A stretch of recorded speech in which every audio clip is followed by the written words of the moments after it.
출가 외인이 무슨 병수발이야. 암이면 어차피 오래 못 가. 시어머니의 말에 저는 귀를 의심했습니다. 친정어머니가 암 3기 판정을 받은 바로 그날이었습니다. 아버지가 쓰러지셨어. 이제 네가 모셔야지. 며느리가 시부모 병수발하는 게 도리 아니야? 일주일 전에는 처가 일이라 막더니 이번엔 며느리 도리라고요. 저는 그날 결심했습니다. 8년간 묵묵히 관리해온 시댁 통장을 모두 해지해버렸습니다. 며칠 뒤 시어머니가 무릎 꿇고 찾아왔습니다. 유나야, 살려줘. 제발. 하지만 이건 끝이 아니라 시작이었습니다.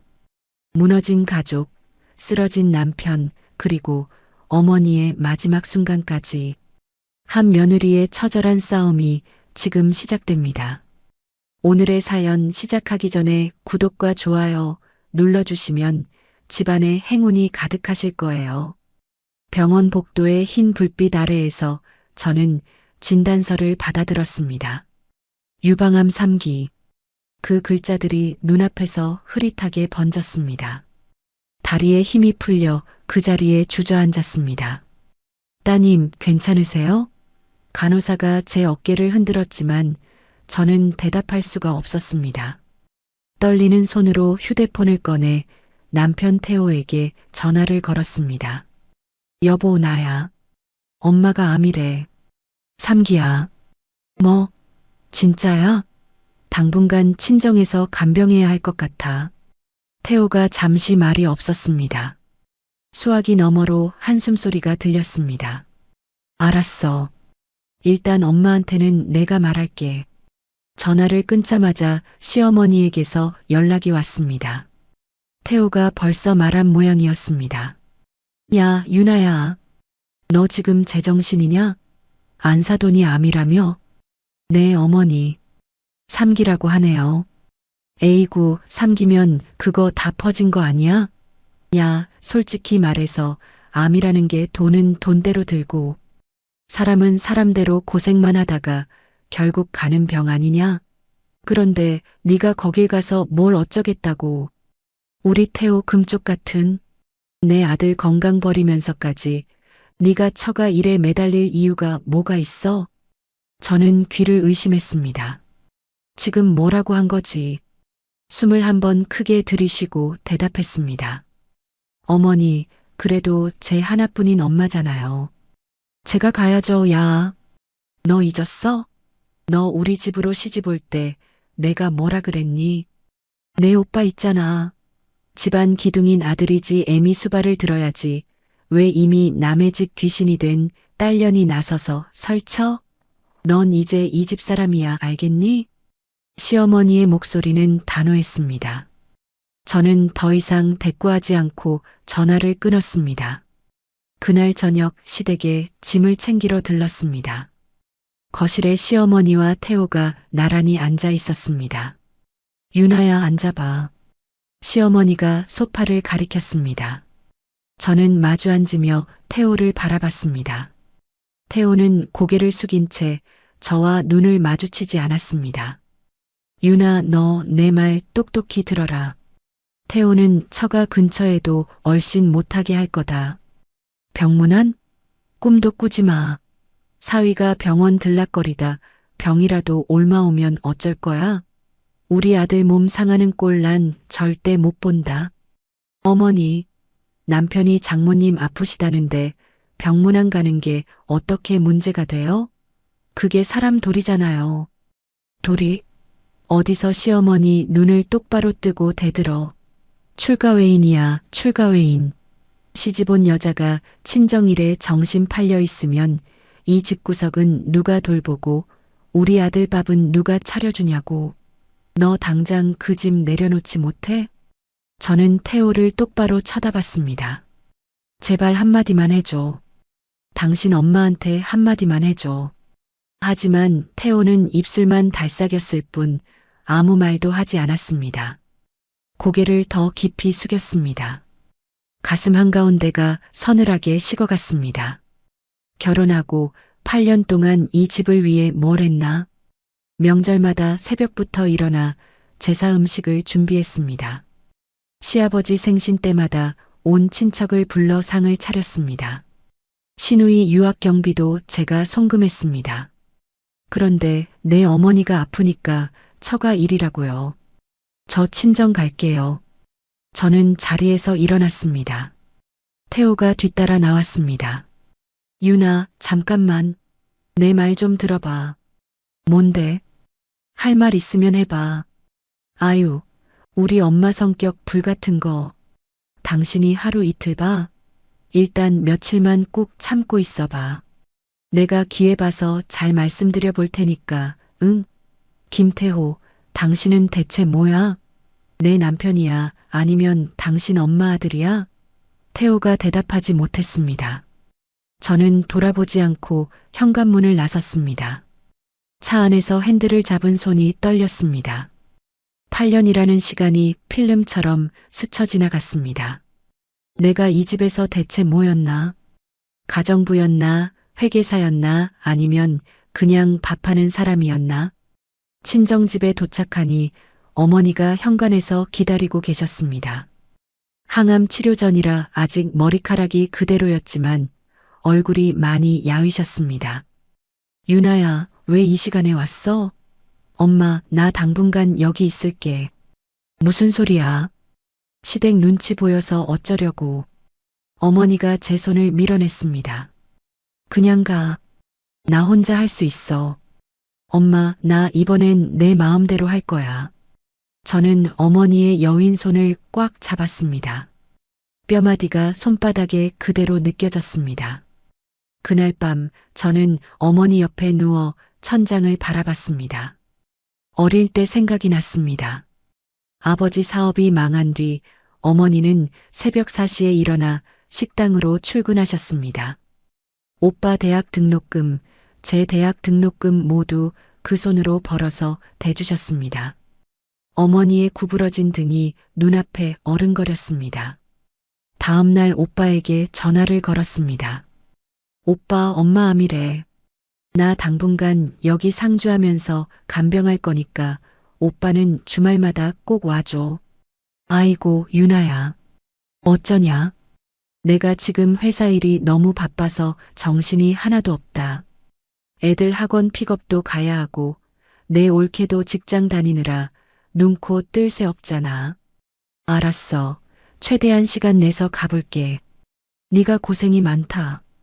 오빠 목소리에 미안함이 묻어났습니다.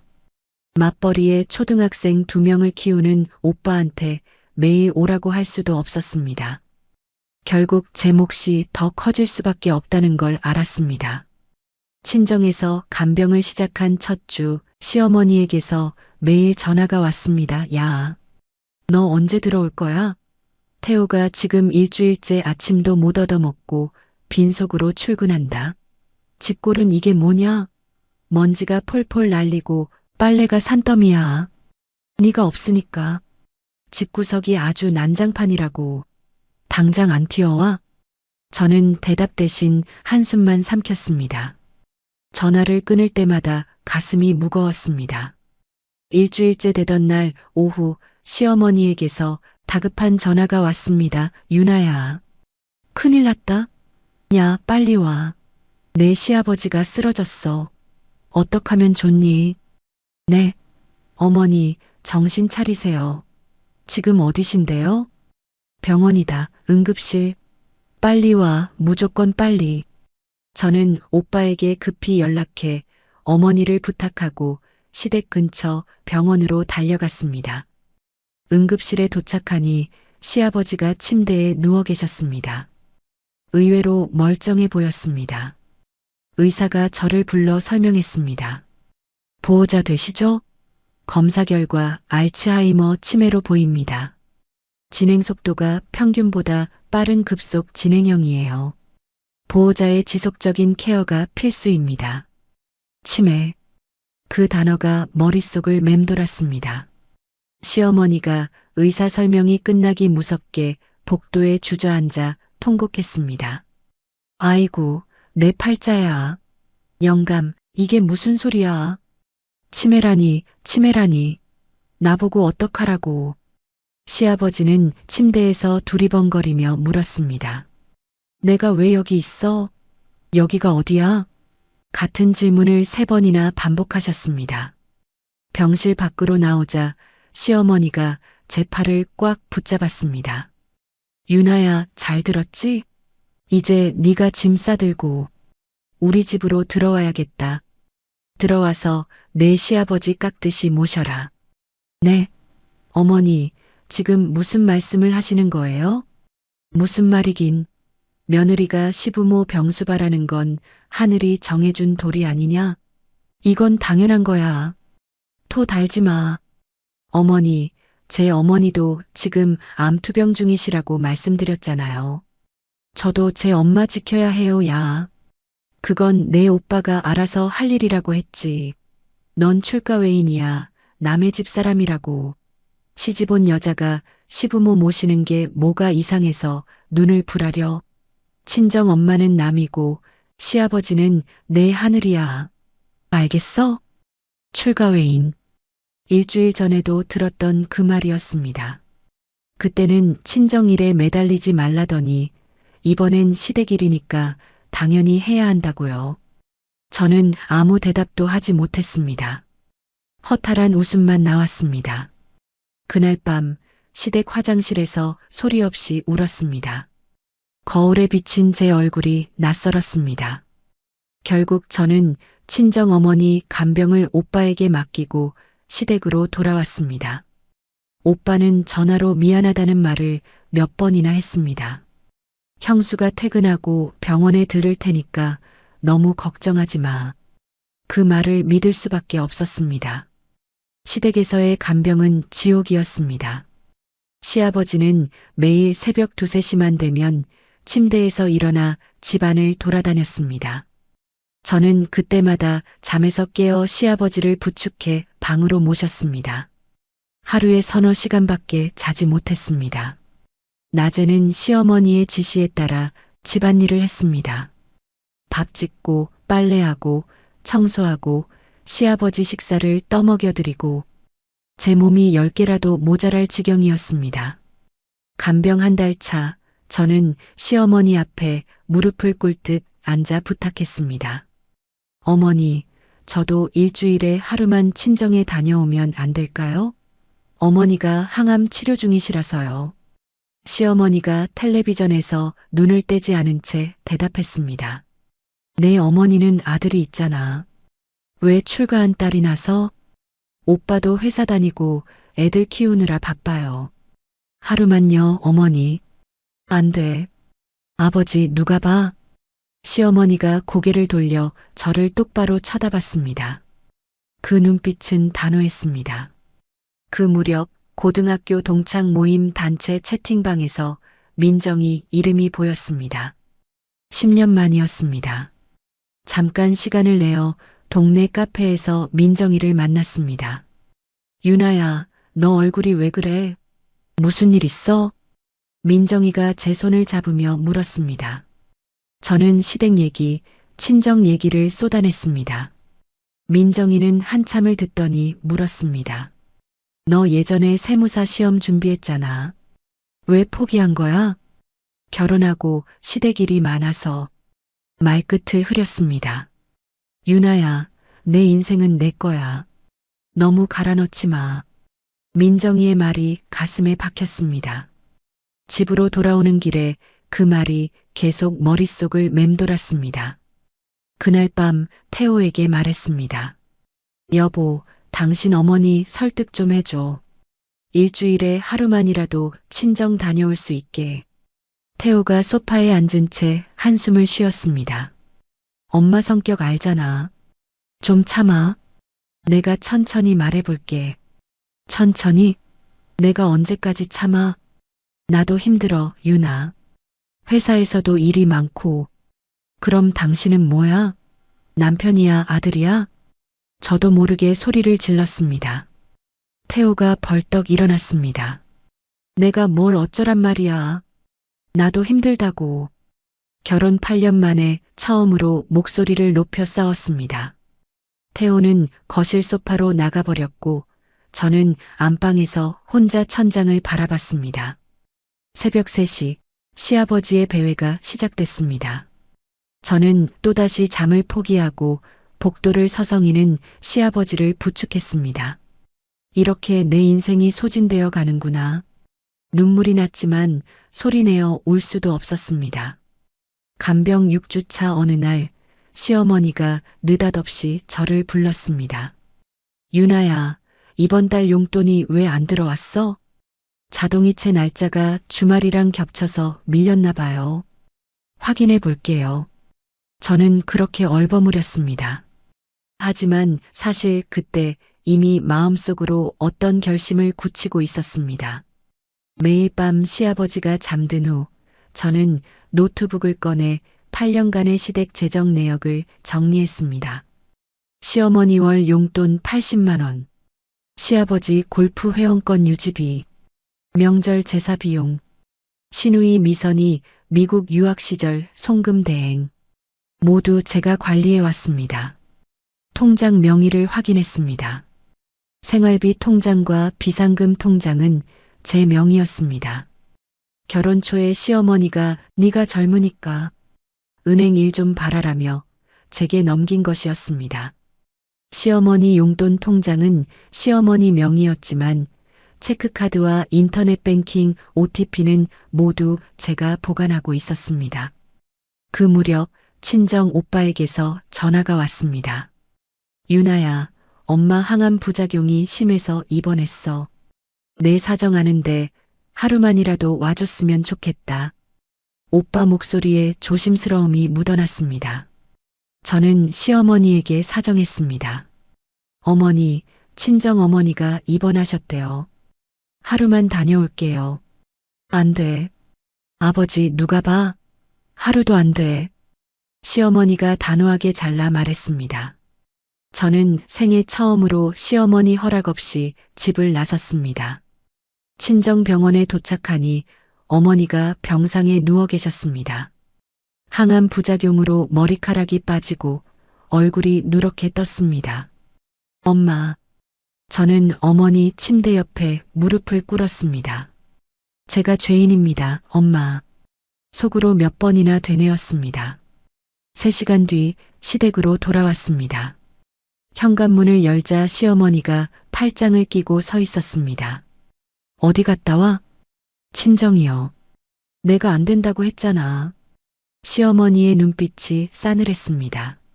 앞으로 이러면 나도 생각이 있어. 이 집 며느리 할 생각 없으면 말해. 저는 아무 대답도 하지 않고 방으로 들어갔습니다. 그날 밤 천장을 바라보며 결심했습니다. 더 이상 을로 살지 않겠다.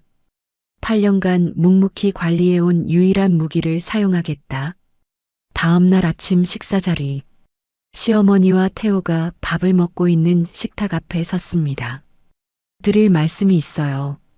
두 사람이 고개를 들었습니다. 오늘부터 제가 관리하던 모든 통장과 카드를 정리하겠습니다. 시어머니가 젓가락을 든 채 눈을 동그랗게 떴습니다. 무슨 소리야? 태호도 어리둥절한 표정으로 저를 바라봤습니다. 여보, 갑자기 무슨 말이야? 저는 대답 대신 가방을 들고 현관으로 향했습니다. 9시 정각 은행 문이 열리자마자 들어갔습니다. 창구 직원 앞에 앉아 통장들을 내밀었습니다. 이 통장 해지하고 싶어요. 제 명의인 생활비 통장 잔액 2,300만 원, 비상금 통장 잔액 500만 원, 두 통장을 모두 해지했습니다. 시어머니 명의 용돈 통장은 해지할 수 없었습니다. 대신 연결된 체크카드 분실 신고를 했습니다. 인터넷 뱅킹도 해지 신청을 했습니다.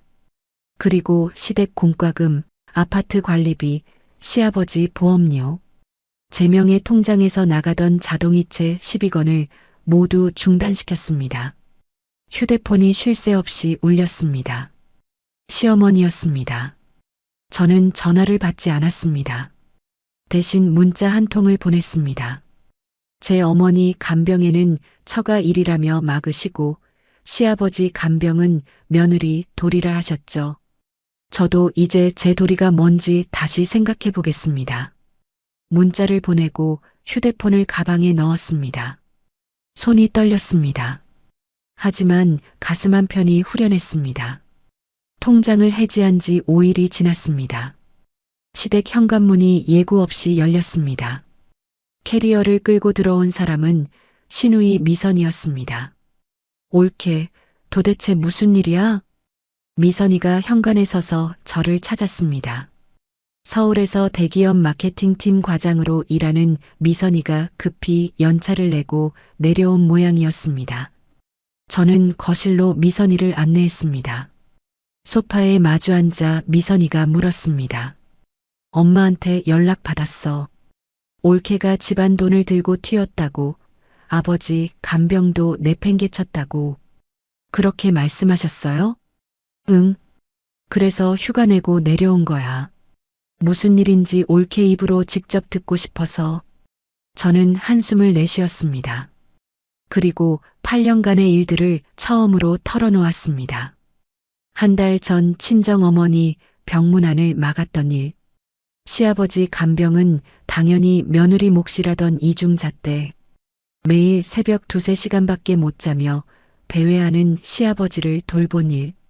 그리고 남편 태호의 일관된 침묵까지. 미선이의 얼굴이 점점 굳어졌습니다.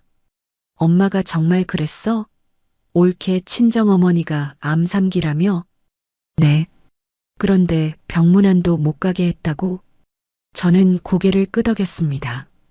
그리고 휴대폰을 꺼내 저장해뒀던 녹음 파일을 재생시켰습니다.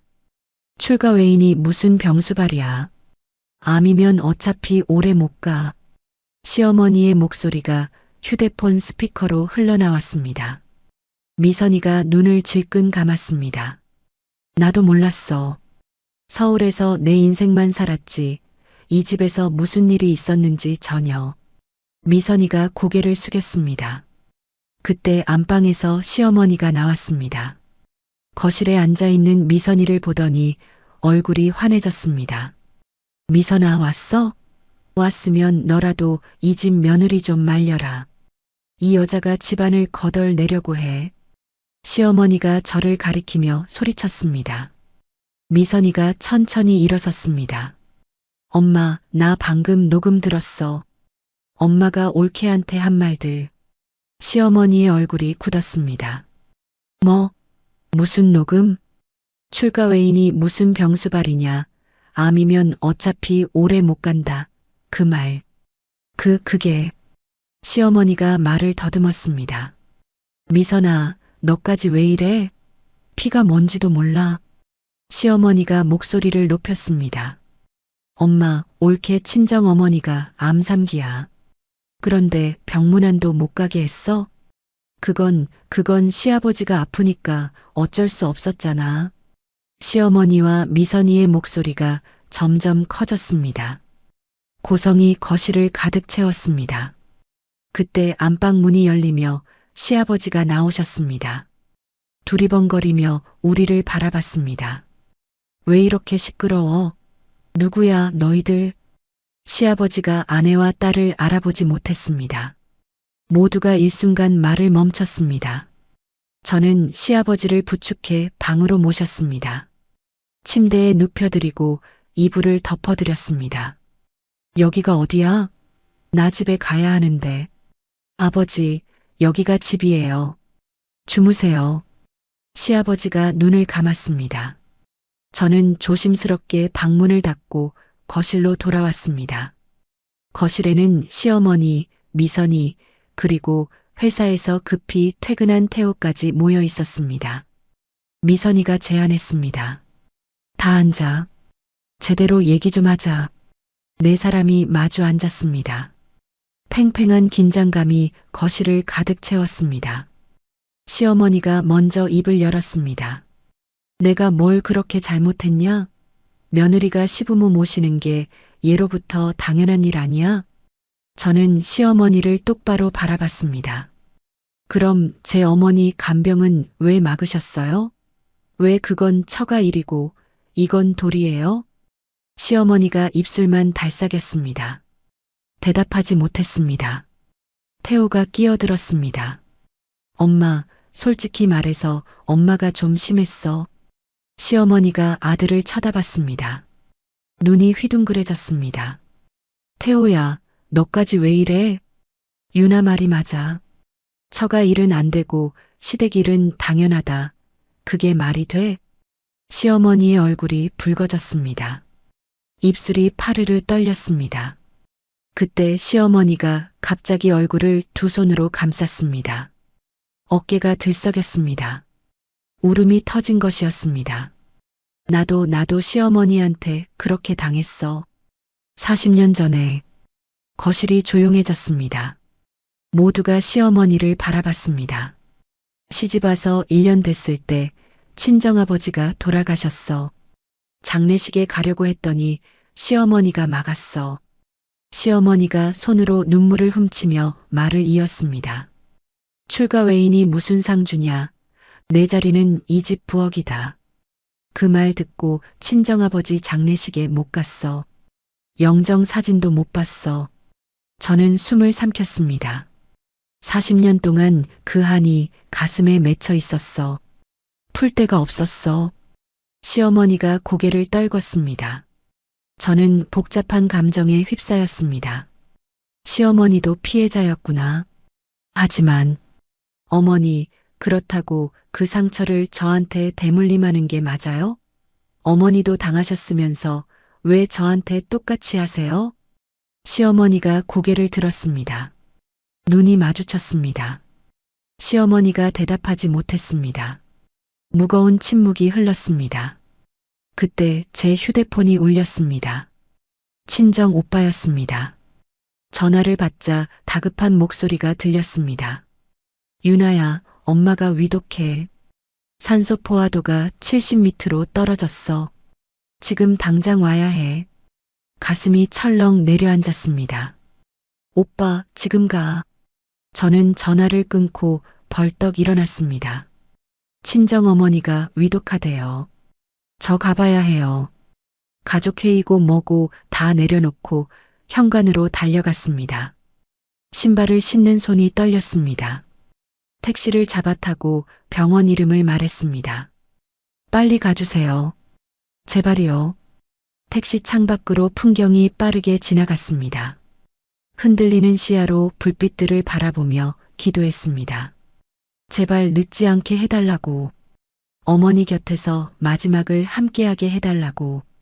친정병원 중환자실 앞에서 밤을 새웠습니다. 딱딱한 복도 의자에 앉아 하얀 문만 바라봤습니다. 새벽녘이 되어서야 담당 의사가 나왔습니다.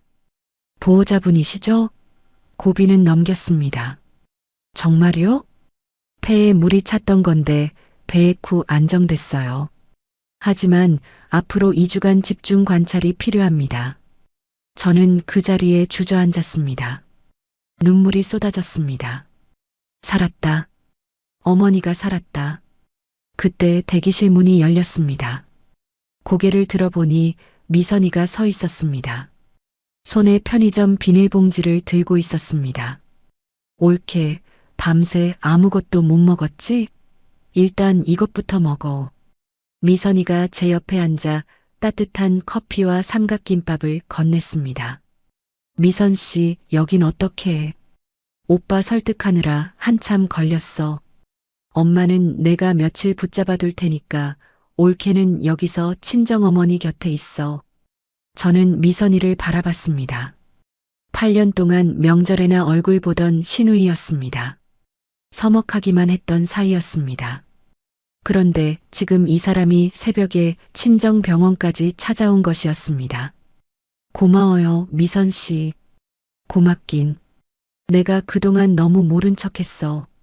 우리는 병원 1층 로비 벤치로 자리를 옮겼습니다. 창문으로 새벽 햇살이 들어왔습니다. 미선이가 커피를 홀짝이며 말했습니다. 솔직히 말하면 나도 결혼 안 한 이유 중 하나가 우리 엄마 보면서야. 네. 시집살이 시키는 모습 보면서 무서웠어. 나중에 나도 시어머니 되면 저러겠구나 싶어서. 미선이가 쓴웃음을 지었습니다. 그래서 결혼을 피했어. 비겁하게. 저는 미선이의 손을 잡았습니다. 미선 씨도 힘들었겠네요. 엄마와 올케 사이에서. 올케가 더 힘들었지. 나는 서울에서 도망치고 있었으니까. 미선이가 제 손을 꼭 잡았습니다. 우리 이제 좀 편하게 지내자. 형식적으로 말고 진짜 가족처럼. 나도 이제 방관자 안 할게. 저는 고개를 끄덕였습니다. 목이 메어 대답이 나오지 않았습니다. 3일 후 친정 어머니의 상태가 안정되어 일반 병실로 옮겨졌습니다. 저는 오빠에게 전화를 걸었습니다.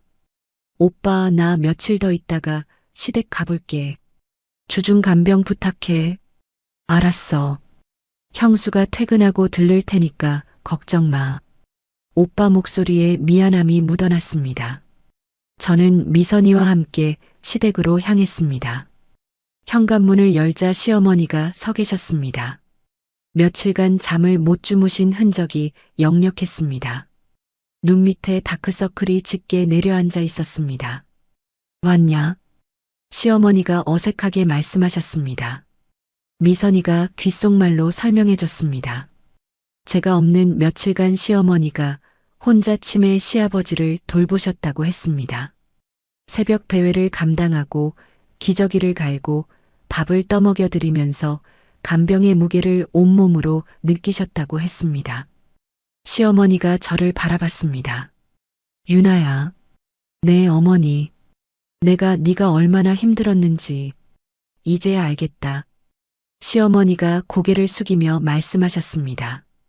어색한 사과였습니다. 하지만 8년 만에 처음 듣는 사과였습니다.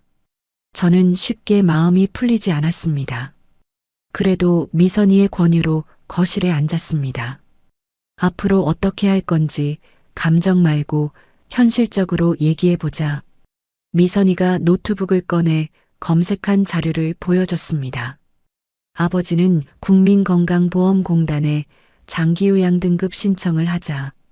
급속 진행형이라고 했으니 등급 나올 거야. 시어머니가 고개를 갸웃거렸습니다. 그게 뭔데? 등급 판정 받으면 방문 요양센터 통해서 요양보호사 고용할 수 있어요. 비용은 장기요양보험에서 일부 나오고 본인 부담금은 오빠와 제가 반씩 낼게요. 올케는 관리 감독하고 식사 준비만 하면 돼요. 시어머니 얼굴이 굳어졌습니다. 남이 우리 집 어른을 돌봐? 창피해서 어떡해. 엄마, 올케 쓰러지면 어떡해? 그럼 아버지는 누가 돌봐? 태호가 끼어들었습니다. 엄마, 유나 쓰러지면 이 집 진짜 다 끝나. 그럼 내가 회사 관두고 아버지 간병할까? 시어머니가 태호를 쳐다봤습니다. 한참을 말없이 바라보다가 한숨을 쉬셨습니다. 알았어. 해봐. 2주 후 국민건강보험공단 직원이 집으로 찾아왔습니다. 시아버지의 인지기능과 일상생활 수행 능력을 평가했습니다. 한 달 뒤 장기요양 3등급 판정 통지서가 도착했습니다. 지역 방문 요양센터와 계약을 맺었습니다. 요양보호사 박정순 선생님이 시댁에 첫 출근을 하셨습니다. 경력 15년의 베테랑이라고 했습니다. 박 선생님이 시아버지에게 다가가 손을 잡았습니다. 어르신, 제가 옆에서 도와드릴게요. 시아버지가 경계하는 눈빛으로 박 선생님을 바라봤습니다. 당신 누구야? 저는 정순이에요. 어르신 친구요. 박 선생님이 따뜻하게 웃었습니다. 시아버지가 처음에는 거부감을 보이다가 점차 마음을 여는 모습이 보였습니다. 간병의 짐이 덜어지자 저는 책장 한켠에 방치해뒀던 것을 꺼냈습니다. 세무사 시험 교재들이었습니다. 5년간 먼지를 뒤집어 쓰고 있었습니다. 저는 먼지를 털고 책을 펼쳤습니다. 아침마다 동네 도서관에 나가 공부를 시작했습니다. 잊고 있던 나를 위한 시간이 조금씩 돌아왔습니다. 어느 날 오후 거실에서 책을 읽고 있는데 시아버지가 저를 부르셨습니다. 유나야, 이리 와봐. 오늘은 맑은 정신이 돌아오신 날이었습니다. 저는 시아버지 옆에 앉았습니다. 네, 아버지. 미안하다. 네. 내가 제정신일 때 한 번도 고맙다고 말 못했어. 우리 집이 너한테 빚졌어. 시아버지가 제 손을 잡았습니다. 거칠고 마른 손이었습니다. 저는 눈시울이 뜨거워졌습니다. 예상치 못한 사과였습니다. 아버지, 괜찮아요. 아니야. 괜찮지 않아. 내가 정신 있을 때 이 말 해야 해. 고맙다, 유나야. 저는 고개를 숙이고 눈물을 훔쳤습니다. 분노만으로 이 가족을 떠나지 않기를 잘했다. 그 생각이 들었습니다. 하지만 시어머니와의 관계는 아직 완전히 풀리지 않았습니다. 친정어머니의 건강도 여전히 불안했습니다. 마음 한편이 무거웠습니다. 창밖으로 노을이 지고 있었습니다. 저는 붉게 물든 하늘을 바라보며 생각했습니다. 아직 갈 길이 멀구나. 요양보호사 박 선생님이 오기 시작한 지 1년이 지났습니다. 봄바람이 부는 어느 날 저는 우편함에서 봉투 하나를 꺼냈습니다. 세무사 1차 시험 합격 통지서였습니다. 합격. 저는 봉투를 들고 거실로 뛰어들어갔습니다. 여보, 나 붙었어. 태호가 소파에서 벌떡 일어났습니다. 진짜? 1차 합격한 거야? 응, 합격이래. 저는 합격 통지서를 태호에게 내밀었습니다. 태호가 통지서를 받아들고 읽더니 환하게 웃었습니다. 유나, 대단하다. 진짜 대단해. 그때 휴대폰이 울렸습니다. 미선이었습니다. 화상통화를 연결하자 미선이 얼굴이 화면에 떴습니다. 올케 합격한 거 맞아? 오빠한테 들었어. 응, 1차 붙었어. 와, 축하해.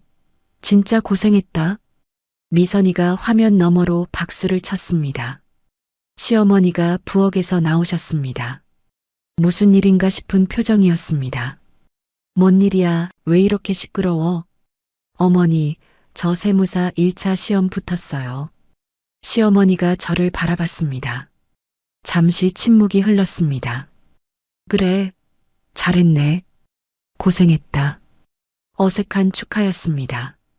하지만 1년 전만 해도 상상할 수 없던 말이었습니다. 그날 저녁 태호가 제안했습니다. 유나, 오늘 외식하자.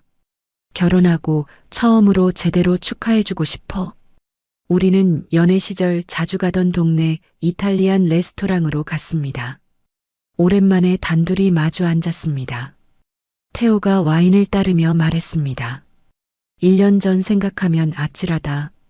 그때 진짜 힘들었지? 응. 죽을 것 같았어. 내가 진작 내 편에 섰어야 했는데. 비겁했어. 태호가 와인잔을 내려놓고 제 손을 잡았습니다.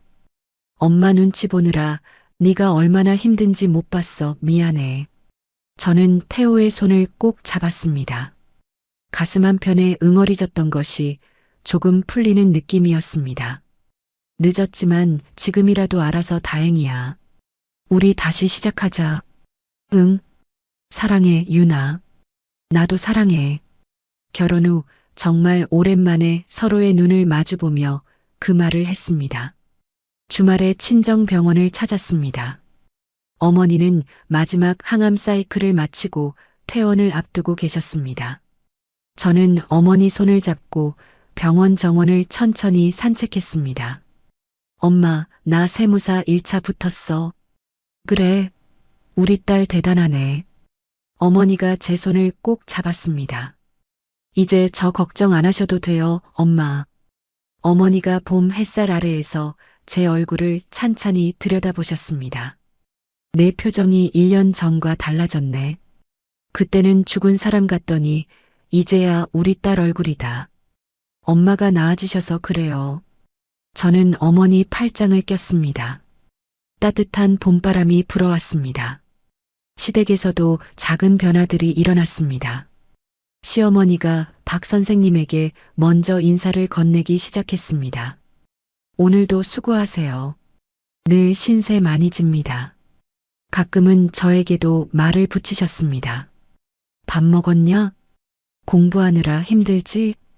작은 말들이었지만 1년 전만 해도 들을 수 없던 말들이었습니다. 어느 날 저녁 가족들이 함께 쓰는 카카오톡 대화방에 미선이가 메시지를 올렸습니다. 다음 주에 남자친구 데리고 내려간다. 소개시켜줄게. 3년 사귄 사람이야. 시어머니가 휴대폰을 들여다보며 소리쳤습니다. 뭐? 남자친구? 왜 이제야 말해? 태호가 웃으며 대답했습니다. 엄마, 좋은 거잖아. 미선이가 결혼한다는 거잖아. 시어머니가 투덜거리면서도 입꼬리가 올라갔습니다. 딸의 연애 소식에 설레는 기색이 역력했습니다. 하지만 기쁨 속에서도 걱정이 있었습니다. 4개월 뒤에 있을 세무사 2차 시험이었습니다. 합격률이 10%도 안 된다고 했습니다. 시어머니와의 관계도 여전히 어색했습니다. 예전처럼 막 대하지는 않으셨지만 편하지도 않았습니다. 어딘가 거리감이 느껴졌습니다. 시아버지의 치매도 점점 심해지고 있었습니다. 의사가 급속 진행형이라고 했던 말이 맞았습니다. 1년 사이에 눈에 띄게 악화되셨습니다. 가족을 알아보지 못하는 날이 알아보는 날보다 많아졌습니다. 어느 날 박 선생님이 조심스럽게 말씀하셨습니다. 선생님, 죄송한데요. 저도 친정어머니가 갑자기 쓰러지셔서 다음 달부터 일을 그만둬야 할 것 같아요. 네, 박 선생님이요? 정말 죄송해요. 어르신 증상이 빠르게 진행되고 있어요. 마음의 준비를 하셔야 합니다. 박 선생님이 고개를 숙였습니다. 1년간 쌓아온 신뢰관계가 끊어지게 된 것이었습니다. 새 간병인을 구해야 한다는 생각에 머리가 아팠습니다. 미선이에게서도 연락이 왔습니다. 올케, 나 회사에서 해외 프로젝트 담당자로 발탁됐어.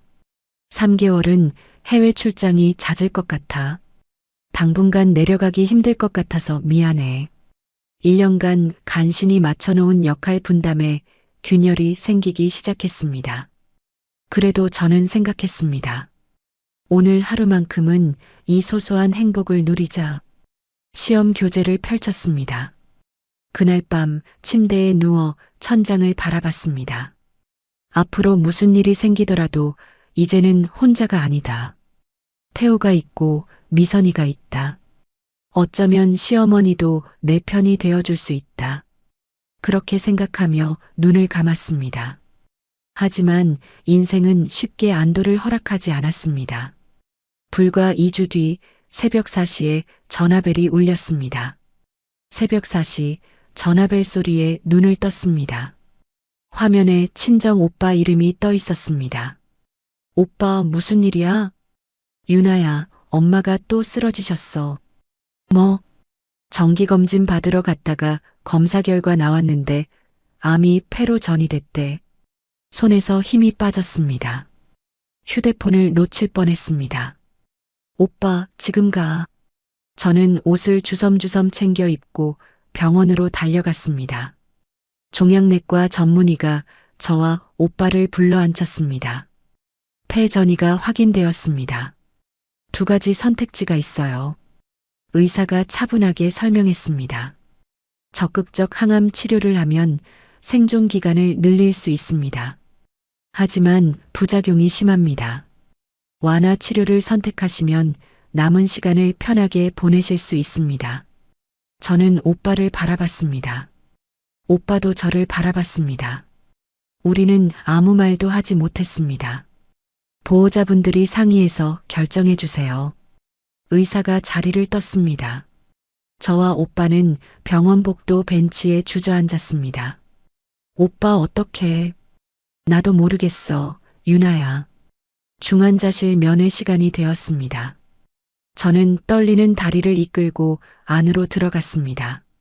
어머니가 산소호흡기를 쓴 채 누워 계셨습니다. 제가 다가가자 어머니가 눈을 뜨셨습니다. 유나 왔어? 엄마, 나야. 저는 어머니 손을 잡았습니다. 차가운 손이었습니다. 유나야, 나는 더 이상 치료 안 할란다. 엄마, 무슨 소리야? 작년에 항암하면서 얼마나 힘들었는지 알잖아. 몇 달 더 산다고 또 그 고생 못해. 어머니가 천천히 말씀하셨습니다. 남은 시간 편하게 보내다 갈래. 엄마, 한 번만 더 해보자. 제발. 저 아직 엄마 필요해. 저는 어머니 손을 꼭 잡았습니다. 눈물이 흘러내렸습니다. 어머니가 고개를 저으셨습니다. 내 고생하는 거 더 못 보겠다. 시댁 일에 친정일까지 짊어지고 쓰러지는 꼴 또 못 봐. 어머니가 눈을 감으셨습니다. 저는 어머니 손을 놓지 못한 채 한참을 울었습니다. 병원을 나서는데 시댁에서 연락이 왔습니다. 새로 고용한 요양보호사였습니다. 선생님, 저 오늘부로 그만둬야 할 것 같아요. 네, 첫 주인데요. 어르신이 저를 도둑이라고 소리 지르면서 리모컨을 던지셨어요. 무서워서 못하겠어요. 전화를 끊고 한숨을 내쉬었습니다. 시아버지의 증상이 급격히 악화된 것이었습니다. 피해망상과 공격성이 본격적으로 나타나기 시작했다고 했습니다. 잠시 후 시어머니에게서 전화가 왔습니다. 울먹이는 목소리였습니다. 유나야, 요양보호사가 또 그만뒀어. 어떻게 해야 하냐? 어머니, 제가 알아볼게요. 저는 친정병원 복도에서 전화를 끊었습니다. 시댁 상황까지 원격으로 수습해야 하는 처지였습니다. 머릿속이 하얘졌습니다. 시험 준비, 새 요양보호사 면접, 시댁 간병관리, 친정어머니의 완화치료, 4가지 무게가 동시에 어깨를 짓눌렀습니다. 모든 것을 내려놓고 어디론가 도망치고 싶었습니다. 그날 저녁 태호가 평소보다 일찍 귀가했습니다. 얼굴이 창백했습니다. 여보, 무슨 일 있어? 회사에서 구조조정 명단 나왔어. 내 이름이 있더라. 뭐? 다음 주에 면담 있대. 태호가 소파에 털썩 주저앉았습니다. 아직 확정은 아니야. 면담 결과에 따라 달라질 수도 있어. 태호가 말했지만 눈빛이 초점을 잃고 있었습니다. 손이 미세하게 떨리고 있었습니다. 최악의 상황까지 각오해야 한다는 것을 직감했습니다. 모든 것이 동시에 무너져 내리는 느낌이었습니다. 시험 일주일 전이었습니다. 저는 친정병원과 시댁을 하루에 2번씩 오갔습니다. 아침에 시댁에서 시아버지 식사를 챙기고 낮에 친정병원에서 어머니 곁을 지키고 저녁에 다시 시댁으로 돌아왔습니다.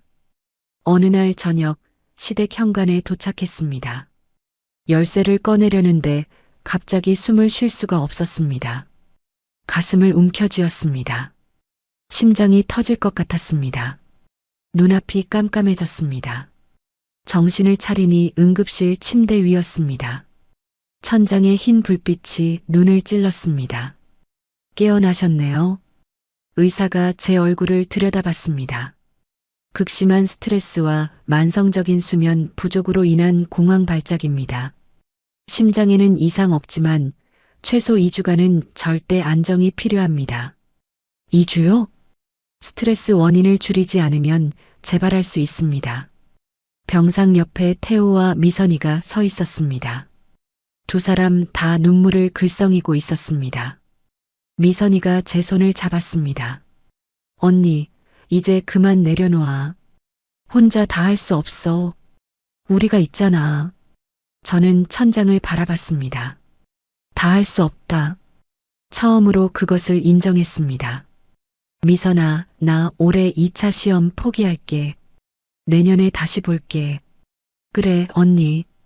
그게 맞아. 미선이가 제 손을 꼭 잡았습니다.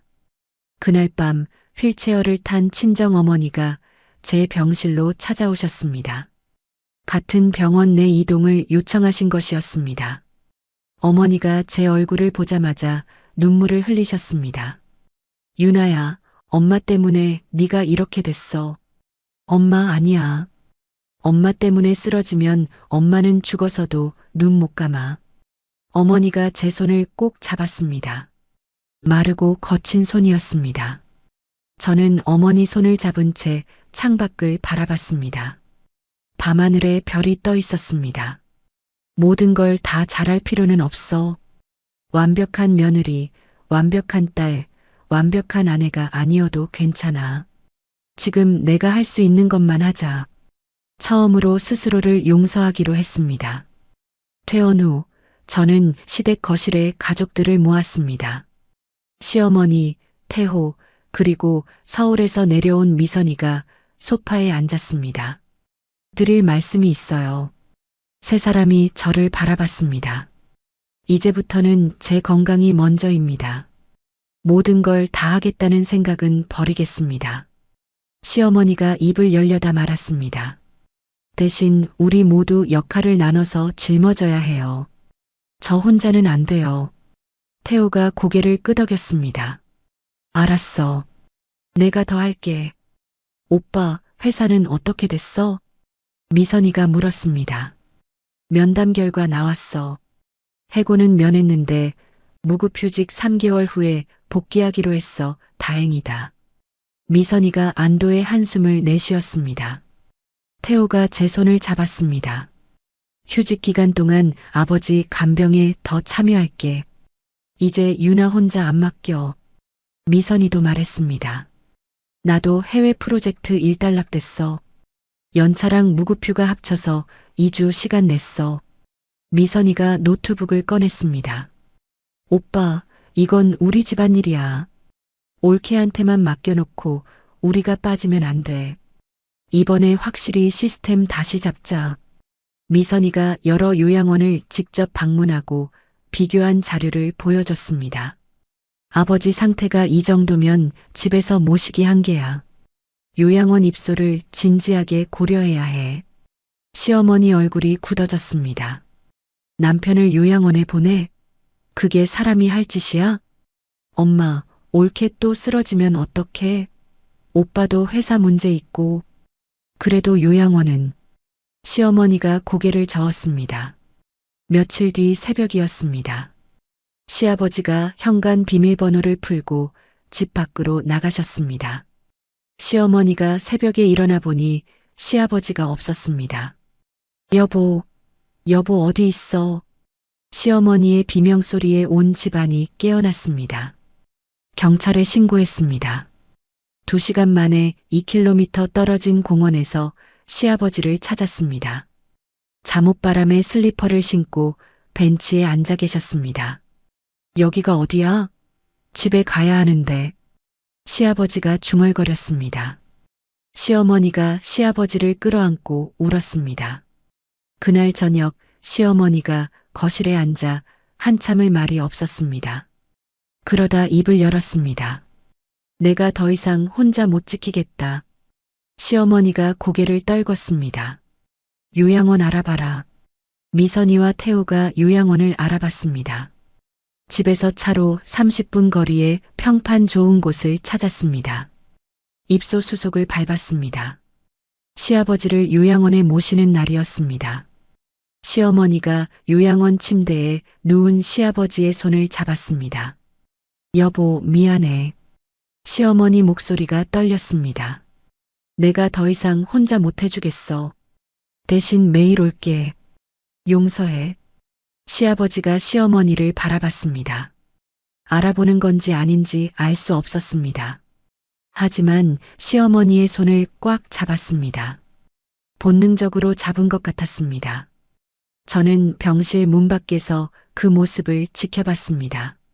시어머니도 40년을 함께한 남편을 보내야 하는 지친 아내였습니다. 한 사람의 여자였습니다. 지난 2년간 품어왔던 분노와 원망이 조금씩 녹아내렸습니다. 친정어머니는 완화 치료를 선택하셨습니다. 완화 의료 병동으로 옮기셨습니다. 임종을 앞둔 환자들을 위한 병동이었습니다. 저는 매일 오후 2시간씩 병원을 찾았습니다. 어머니 손을 잡고 함께 시간을 보냈습니다. 엄마, 나 어릴 때 얘기해줘. 뭐가 듣고 싶어? 아빠 얘기. 나 아빠 얼굴 잘 기억 안 나. 어머니가 천천히 말씀하셨습니다.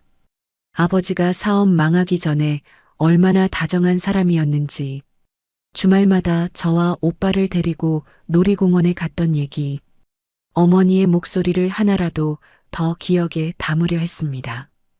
어느 날 어머니가 창밖을 바라보며 말씀하셨습니다. 유나야, 네가 행복하게 사는 게 엄마한테 주는 최고의 효도야. 엄마, 시댁 문제로 내 인생 망치지 마라, 알았지? 내 꿈 꼭 이뤄. 저는 대답 대신 어머니를 조심스럽게 안았습니다. 약속할게요, 엄마. 그 무렵 예상치 못한 방문객이 완화의료병동을 찾아왔습니다. 시어머니였습니다. 과일 바구니와 홍삼을 들고 병실 문 앞에 서 계셨습니다. 사돈, 저예요. 얼굴 한번 뵈러 왔습니다. 어머니가 눈을 동그랗게 뜨셨습니다. 어머, 사돈 어른이 여긴 어떻게? 시어머니가 어머니 침대 옆 의자에 앉았습니다. 사돈, 그동안 제가 유나한테 잘못한 거 많습니다. 진심으로 죄송합니다. 시어머니가 고개를 숙였습니다. 좋은 딸 키우셨어요. 어머니가 미소 지으셨습니다. 괜찮아요, 사돈. 우리 유나가 강한 아이예요. 앞으로 잘 부탁드립니다. 병실을 나서며 시어머니가 복도에서 제 손을 잡았습니다. 내 어머니가 참 좋은 분이더라. 시어머니가 저와 눈을 마주쳤습니다. 처음으로 제대로 눈을 마주친 것 같았습니다. 저런 분이 키운 딸인데 내가 왜 그랬을까? 생각하면 할수록 내가 부끄럽다. 저는 아무 말도 하지 못했습니다. 굳어있던 마음 한켠이 녹아내리는 것을 느꼈습니다. 그날 밤 태호가 운전하는 차 안에서 말했습니다. 시어머니가 오늘 우리 엄마 병문안 오셨어. 정말? 엄마가? 태호가 놀란 표정으로 되물었습니다. 응. 태호가 신호에 멈춰서서 제 손을 잡았습니다. 고마워, 유나. 포기하지 않아줘서, 우리 가족 지켜줘서. 미선이는 서울로 돌아가기 전날 저녁 마당에서 저와 단둘이 앉았습니다. 언니, 내년 시험은 꼭 붙어야 해. 응, 그래야지. 앞으로는 내가 더 자주 내려올게. 이번에 확실히 알았어. 미선이가 하늘을 올려다봤습니다. 가족은 함께 짊어지는 거더라. 나 혼자 빠져 있으면 안 되더라. 저는 고개를 끄덕였습니다. 완벽하지는 않았습니다. 모든 문제가 해결된 것도 아니었습니다. 하지만 우리 가족은 각자의 방식으로 상처를 봉합해 가고 있었습니다. 그날 밤 일기장을 펼쳤습니다. 펜을 들고 썼습니다. 오늘 처음으로 이 가족이 진짜 우리 가족이라고 느꼈다. 아직 갈 길이 멀지만 혼자가 아니라서 갈 수 있을 것 같다. 2달 후 11월의 어느 이른 아침이었습니다. 전화벨 소리에 눈을 떴습니다. 친정 오빠였습니다. 유나야, 엄마가 새벽에 눈 감으셨어. 자다가 편하게 가셨어. 저는 전화를 끊고 한참을 멍하니 앉아 있었습니다. 아무 생각도 나지 않았습니다. 그러다 눈물이 쏟아졌습니다. 소리 없이 흘러내렸습니다. 장례식장에 도착했습니다. 빈소에 어머니 영정 사진이 놓여 있었습니다. 환하게 웃고 계신 사진이었습니다. 작년 봄 병원 정원에서 산책할 때 제가 찍어드린 사진이었습니다. 저는 상주인 오빠 옆에 섰습니다. 조문객들이 하나둘 들어왔습니다. 삼가 고인의 명복을 빕니다. 감사합니다. 오빠와 저는 고개를 숙여 인사했습니다. 수십 번을 반복했습니다. 장례식장에 예상치 못한 사람들이 찾아왔습니다. 시어머니가 상복을 입고 들어오셨습니다. 사돈, 편히 가세요.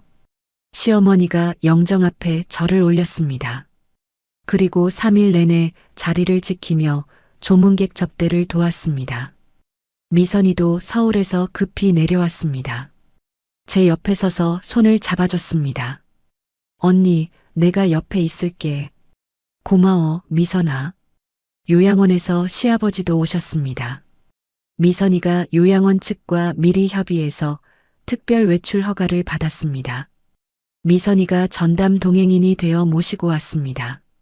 시아버지는 상황을 이해하지 못하는 눈치였습니다. 하지만 영정사진 앞에서 고개를 숙이셨습니다. 빈소가 가족들로 채워졌습니다. 저는 영정 속 어머니를 바라봤습니다. 엄마, 잘 가세요. 고생 많으셨어요. 속삭였습니다. 저 잘 살게요. 꼭 약속 지킬게요. 시어머니가 제게 다가오셨습니다. 유나야. 네, 어머니. 앞으로 명절에 사돈 영정도 우리 집에 함께 모시자. 네. 내 어머니가 우리 손주 외할머니잖아. 남이 아니야. 저는 시어머니를 바라봤습니다. 시어머니 입에서 그런 말이 나올 거라고는 상상도 못했습니다. 가슴이 벅차올랐습니다. 대답이 나오지 않아 고개만 끄덕였습니다. 3일장을 마치고 장지로 향했습니다. 어머니를 모시고 산을 올랐습니다. 하관을 지켜봤습니다. 흙이 관 위로 떨어졌습니다. 엄마, 안녕. 저는 고개를 숙였습니다. 장지에서 돌아오는 차 안이었습니다. 태호가 운전하고 저는 조수석에 앉았습니다. 유나. 응. 앞으로는 내가 더 잘할게. 태호가 전방을 바라보며 말했습니다. 당신이 원하는 거 하면서 살아. 세무사 시험 내년엔 꼭 같이 붙자. 내가 응원할게. 저는 태호를 바라봤습니다. 오랜 시간 만에 처음으로 남편에게서 진정한 동반자의 모습을 봤습니다. 고마워, 여보. 그로부터 1년이 지났습니다. 저는 세무사 최종 시험에 합격했습니다. 작은 사무실을 열었습니다. 간판을 걸었습니다. 새출발 세무회계사무소. 첫 번째 상담 의뢰인이 찾아왔습니다. 30대 주부였습니다. 시어머니 문제로 이혼을 고민 중이라고 했습니다. 선생님, 저 어떻게 해야 할까요? 저는 그녀의 손을 잡았습니다. 제가 도와드릴게요. 같이 방법을 찾아봐요. 시아버지는 요양원에서 평화로운 나날을 보내고 계셨습니다. 시어머니가 매일 찾아가셨습니다. 좋은 날에는 시어머니 얼굴을 알아보셨습니다. 당신 왔어? 시아버지가 희미하게 웃으셨습니다. 미선이는 3년간 사귀던 남자친구와 결혼했습니다. 결혼식 날 신부 대기실에서 미선이가 제게 다가왔습니다. 언니. 응. 우리 가족 지켜줘서 고마워. 언니가 버텨줬으니까 우리가 여기까지 온 거야. 미선이가 귓속말로 말했습니다. 나도 언니처럼 좋은 아내, 좋은 며느리 될게. 저는 미선이를 꼭 안아줬습니다. 그의 첫 추석이었습니다. 시댁 제사상 옆에 친정 어머니의 영정 사진을 나란히 놓았습니다. 온 가족이 모였습니다. 태호와 저, 시어머니, 미선이와 미선이 남편, 요양원에서 외출한 시아버지까지 우리는 두 분께 함께 절을 올렸습니다. 제사가 끝난 후 마당으로 나갔습니다. 태호와 나란히 앉았습니다. 밤하늘에 별이 떠 있었습니다. 우리 참 멀리 돌아왔다. 제가 말했습니다. 그래도 결국 여기까지 왔잖아. 다 당신 덕분이야. 태호가 제 어깨를 감쌌습니다. 저는 하늘의 별 하나를 가리켰습니다. 엄마 저기 계신 것 같아. 그래. 태호가 별을 바라보며 말했습니다. 장모님, 유나 잘 지키고 있어요. 걱정 마세요. 저는 웃음이 났습니다. 상처는 완전히 사라지지 않습니다. 하지만 함께 안고 갈 수 있습니다.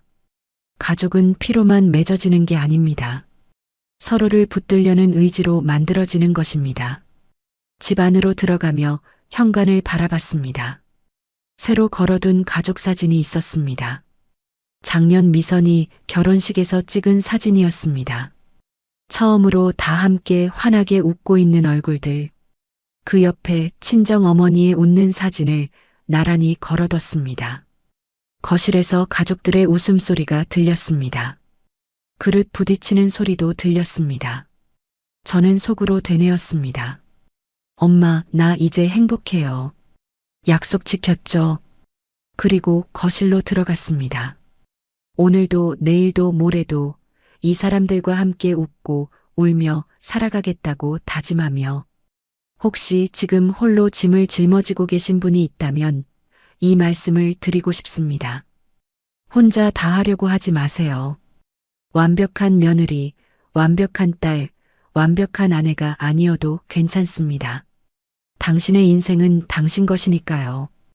이야기를 끝까지 들어주신 분이 계시다면 잘 들었다고 댓글 하나만 남겨주세요. 감사합니다.